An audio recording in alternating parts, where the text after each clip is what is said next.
E agora, tirando o pato do Melvin, olha o que acontece. Ele não deixa tirar o pato, ele quer o pato.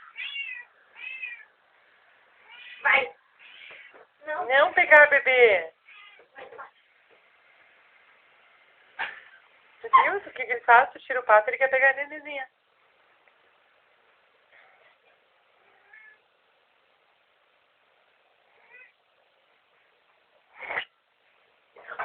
Fica pra cima com o pato. O Melvin e o Kama Sutra. Várias posições. Agora ele tá tentando uma posição nova. O pato por cima. Cara, isso é idêntico. Coitadinha, deixa eu prender ela. Não.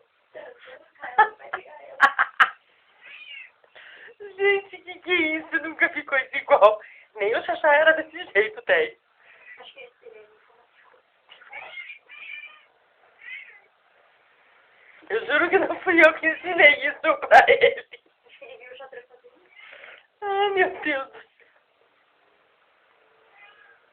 céu. Massagista. Não, nela não. Ele olha pra pequenininha e fica animado, né? Aí pega o pato.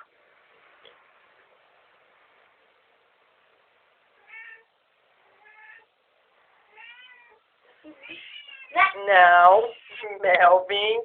Patou? O nenê não, pega o pato. Não patou. Meu Deus, que horror.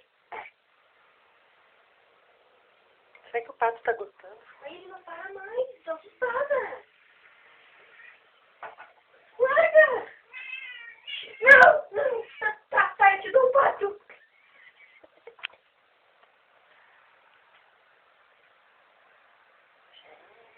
Gente do céu, o que é isso?